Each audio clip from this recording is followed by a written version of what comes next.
મહુવા પોલીસના એએસઆઈ વતી લાંચ લેતા હોમગાર્ડ જવાન સહિત 3 ઝડપાયા। મહુવામાં બેંકમાંથી લીધેલ લોનની નોટિસ ફરિયાદીને મળી હતી અને એક કોપી મહુવા પોલીસ મથકને મળી હતી, જેથી મહુવા પોલીસ મથકના એએસઆઈએ ફરિયાદીને અટક કરવાની બીક બતાવી લાંચની માગણી કરી હતી, જેમાં રકઝકના અંતે ₹25,000 આપવાનું નક્કી થતાં મહુવાના વાસી તળાવ પાસે આવેલ ફર્નિચરની દુકાનમાં લાંચ લેતા જતા એક હોમગાર્ડ સહિત 3 શખ્સને એસીબીએ ઝડપી લીધા હતા। જ્યારે મહુવા પોલીસ મથકના એએસઆઈ પીએસઆઈઓની ફરજ છોડી નાસી છૂટ્યો હતો। બેંકની નોટિસમાં વોરંટ નીકળ્યું છે અને હપ્તા નહીં ભરો તો અટક થશે તેવો ડર બતાવી લાંચ માંગી હતી। આ સમગ્ર બનાવની જાણવા મળતી વિગતો મુજબ ફરિયાદીએ એચડીએફસી બેંકમાંથી મોર્ગેજ લોન લીધી હતી। તે લોનના હપ્તા નહીં ભરી શકતા બેંકમાંથી ફરિયાદી તથા તેમના પિતા અને કાકા 3 વિરુદ્ધ બેંકની નોટિસ આવી હતી।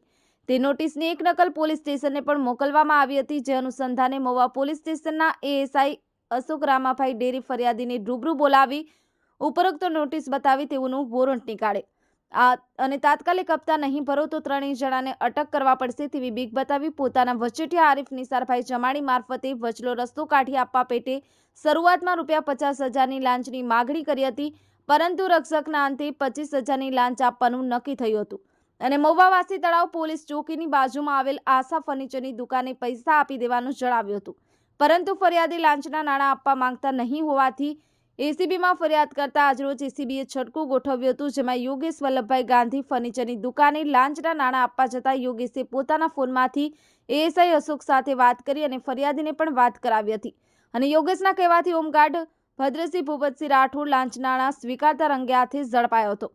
જ્યારે આરીફ નિસારભાઈ જમાણીને તેમની નોકરીના સ્થળ અમાફ ઓઇલ મિલમાંથી પકડવામાં પાડવામાં આવ્યો છે। તેમજ મહુવા પોલીસ મથકના એએસઆઈ અશોક રામભાઈ ડેર મહુવા પોલીસ સ્ટેશનની ચાલુ પીએસઆઈઓની ફરજ પરથી નાસી છૂટ્યો હતો।